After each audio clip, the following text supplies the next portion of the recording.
Parisa, for the ones who don't know me, I'm an industry PhD student sitting or working at a research institute called Fortis in Munich, Germany. And today I will present you my PhD topic and the progress and the next steps. So the topic of my PhD is automatic extraction and quality assurance of legal requirements. And my supervisors are Daniel, Michael, and Davide. Before I go into the topic, just a short bio or introduction of myself. I did my bachelor in computer science back in Tehran, and then I did my master in informatics at Technical University of Munich. My major was software and system engineering. Then for 2 years, I was a backend developer at Max Planck, and then I just admit someone, okay. And then I joined Fortis as a researcher. I was a part of a team software dependability, and then Daniel joined Fortis, luckily. And from September, I joined the requirements engineering team with Daniel, and I officially started my PhD April this year. So it's 6 months that I officially started. And so I go through.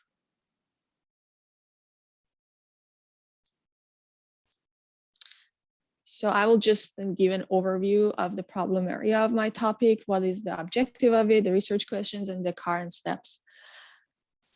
And okay, so we all know that software systems must comply with requirements, expectations, regulation policies, and guidelines, and public mandates. And the organizations really seek to ensure that they are aware of these regulations and comply with them, because if not, I mean, the worst case, they get hefty penalties.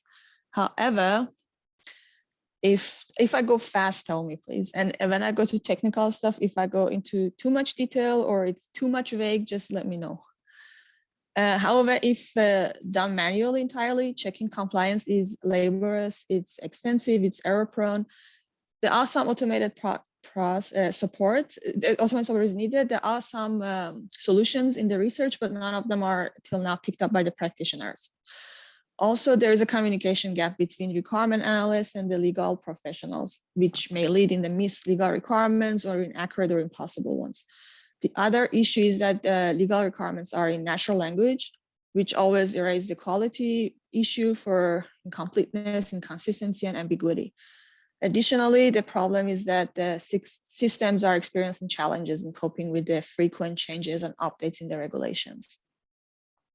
That's why the goal of my PhD, hopefully, is that to develop and evaluate a tool-supported approach for automatic extraction of regulatory requirements, and also automated compliance checking by generating traceability link between requirements and those applicable regulations. For that, the contribution or the research question of my thesis will be to identify the current state of practice and challenges in the automatic extraction of legal requirements, also analyze to which extent this automation is possible or desired by the practitioners. The other thing is that to investigate and analyze the extent to which automation can extract the privacy policies and requirements from legal text, and also analyze the extent to which compliance with legal requirements can be assured. Current steps for now, what I'm doing, first thing to answer the first research question is secondary study, which I'm jointly doing with Alexandre, who is in this meeting. And I guess luckily he was the one who presented his work previously in the seminar. So we are doing this jointly research, and the main goal basically is to derive shortcomings and challenges that are in the domain of regulatory compliance software requirements. We try to identify these challenges and the tools and the methods that are there to address them. For now, what the step of this mapping study is that it's to cover and not to miss any relevant research. We are looking at the 4 main software databases like Scopus, IEEE, Siemens, iStar, and also we are looking at 2 legal databases. And we are now in a phase that we are doing the first round of inclusion/exclusion on the 4,400 papers. And the next step will be that we dive more into details and analyze and map the analysis to the research questions. The next step, the other thing that right now I'm working on or been working on the past few months is a project closely with Michael and a company that they are producing payroll softwares. So there are some work agreements that they are the basics of configuration, development, and testing of this payroll softwares that they are called collective labor agreements or CLAs. So these CLA documents are different for each company. They are unique, but they are always share this, some concepts across them. There are some the same rules or regulation for different companies in these work agreements. So at the moment, what is happening is that there is one person that manually go through these documents and try to maintain a traceability between these shared concepts, because if he can't find these shared concepts, then there are similarities in the implementation and the configuration. First thing that we did for this project was doing a topic modeling. And topic modeling, basically, what topic modeling does is, I'm hearing my, or yes? No, okay. I thought someone wanted to ask a question or something, sorry. Is to capture the themes that a document is talking. What I mean, for example, we have, for example, document A that talks about dogs. How it happens is that each topic consists of collection of words. So, look at the canvas and. So as I said, the main goal is to find these themes across. I'm sorry, Shinro, can you please mute yourself? Thanks. Yeah, I've been trying to mute her and she's unmuting herself for some reason. But please go ahead, Parisa. Yeah, the main goal is to find these themes across the topics. And what is happening is that for each topic, these topic modeling methods identify some words and then the percentage of words that are happening. For example, here I'm put an example for employee hours, but what is usually used as an example, for example, we have a topic that talks about cats, then that topic, for example, have 50% word meow, I don't know, 40% milk, something like that. So with topic modeling, okay, first talk about the process for topic modeling. What we did, we had a set of PDFs of those those CLAs or those work agreements that first we converted into the CSV file, extracted the text from those PDFs. We did some usual NLP pipeline task. For example, we tokenize each we tokenize the text, we remove the stop words. The stop words are the words that have no no value for their meaning. For example, like there, like that, like a.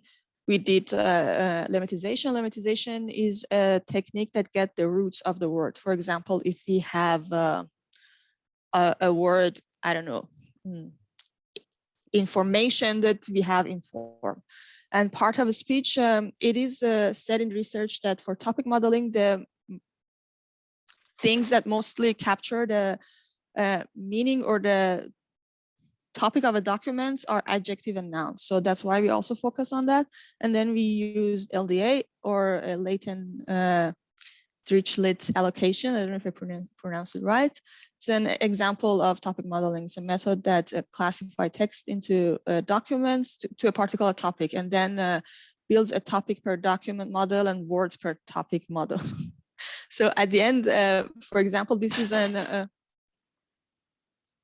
okay. So this is an example of the data that we had. I don't know Swedish. And the thing is that the researcher itself should identify the topics based on the groups that it shows to it. For example, I myself look at these words and I said, okay, maybe this is a topic that talked about salary or talked about vacation, for example, in these Word documents. And the other thing that topic modeling does that here, the circles, the area of the circles represent the importance of each topic over the entire corpus of the documents that we have. And on the right side, for each topic, it shows the list of the 3 most relevant terms, let's say. With LDA, something else that is there is that the researcher should define the number of topics itself. But there is something like a coherence measure score that you can calculate. That what is coherence and score measure does is that it's a score that measures the degree of semantic similarity between high scoring words. With that, if the score is between 0 and 1, of course, when it's closer to 1 means the words in that topic are more closer to each other semantically. Then that means that your topic is more coherent or is better. For that, what you can do is that if it's interesting, I can show. Let me. I will show it at the end if you had any questions. So basically, what I did was that run a for loop with on my LDA with 2 to, for example, 30 topics. And then I calculated this measure. And then it shows me, for example, for the topic number of 23, it has the best semantically close topics. So I then choose 23 topics. When we went with this to Visma, we find out that they want something more detailed. They want to see exactly in each document, for example, in each page where they can find the thing that they're looking for. And what business analyst of that company provided us with was a set of keywords that using now for example, manually really searching through the PDFs. And then that was the time that we tried Doc2Vec. So if I want to go one step back, Word2Vec, as the name has it, it's convert words to vectors.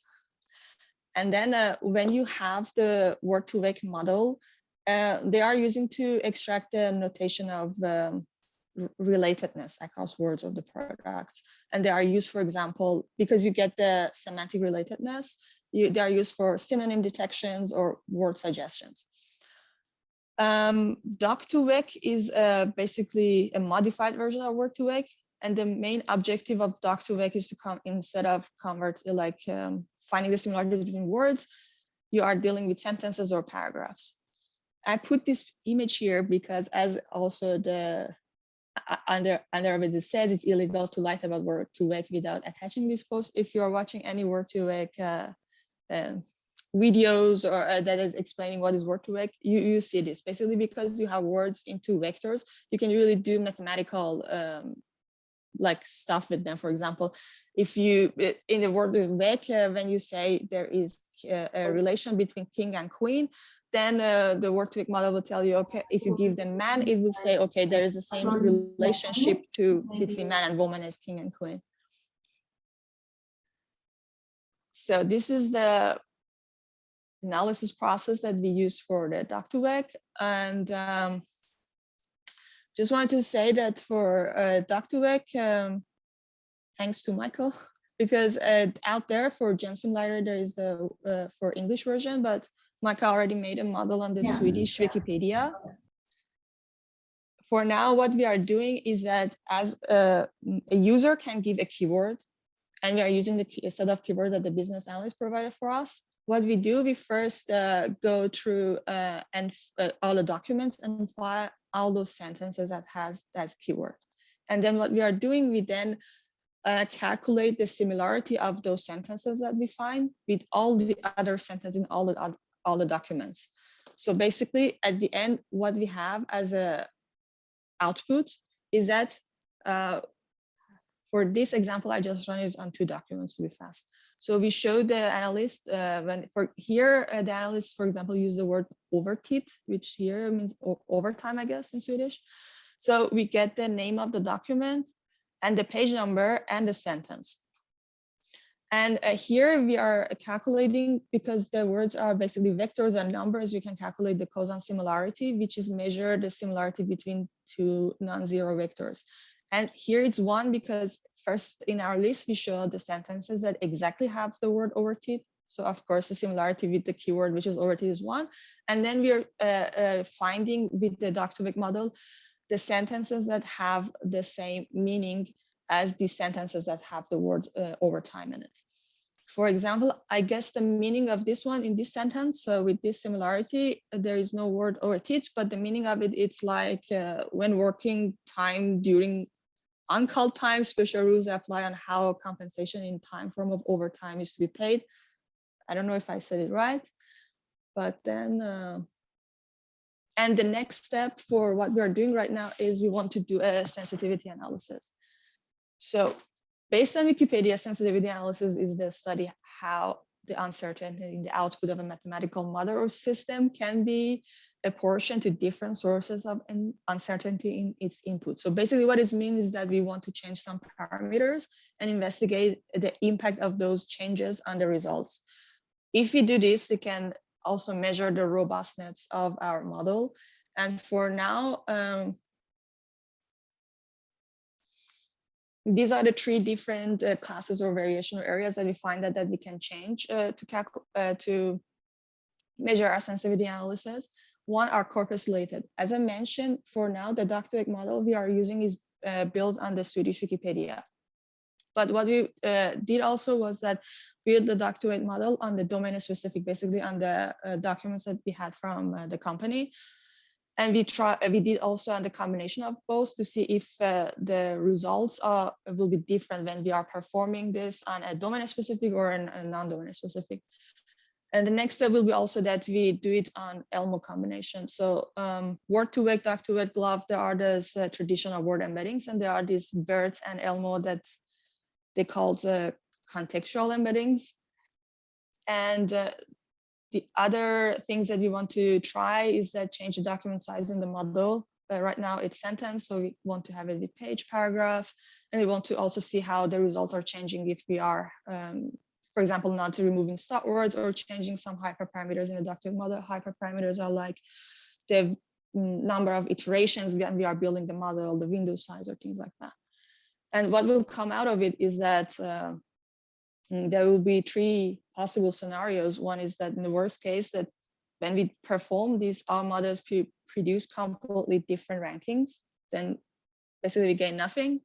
Base case is that the all models produce equivalent ranking, which is not, most probably is not gonna happen, which means that we have a super robust model, doesn't matter what we change it, and we can just go with this doctorate model to the business analyst and Visma and say, okay, is it good for you or not? I mean, we are doing all these things because the thing is that we don't have any gold standards to measure or evaluate our methods. And we don't want to go with everything to business analysts or bombard them, okay, just tell us which one is better. The other possibility is that some models produce some equivalent rankings. For example, if we do it on domain specific and I don't know, with changing the stop words, if we say, okay, they are producing a relevant ranking, then we can group them, and then at the end maybe we have two groups that we just go with that two groups to the business analyst. Say, okay, now please tell us which one works better for you. For comparing also, if it's interesting for you, there are some methods for comparing ranked lists. The most famous one is a Kendall Tau that's been around for so many years, and there is also a SciPy library implementation of it. However, it wouldn't be useful for us because Kendall Tau is, I don't know if I pronounced it right, conjoined. So you should have the same elements when you are doing this comparing. Basically, it's more good for measuring distance. And what we are using now, it's, I guess I put it at the end. We are using RBO, rank-based overlap. It's been around from 2010, introduced in 2010. It's a method that really measures the similarity between ranked lists and give a number between 0 to 1. So what right now I'm doing for this measuring is that here I sort my list based on the similarity, for, as you can see on the right-hand side. Then I have my rank list. Then I concat or join the document name, the page number, and the sentence together. So I have one element. And then I try to compare, for example, the result of this one, which is produced from the Wikipedia trained Doc2Wake with the other ones to get this RBO number. So, so in summary, what I'm doing right now is this secondary study Right now we are finalizing the inclusion-exclusion process, and we will start with the analysis of the mapping of the research questions to our coding scheme. And the other one is the Visma project that I mentioned, that we try to, the good thing about Visma is that because we are working with the real practitioners, we can really understand the real challenges in the practice. And we hope to have a prototype at the end, and the next step will be to finalize this study into a paper. Also, the other project that it's coming, it's problem analysis. Actually, it happened, the kickoff meeting of this project happened yesterday. So, I think the company, they are in the financial sectors, and also in the financial sectors, there are these regulations, legal norms, and compliances that they should comply with. And these regulations and all these requirements have a really huge impact on their business process. So they are involving us into their auditing process from close, so we can really analyze what are the pain points, what are the problems, what are the areas that they can improve their process with.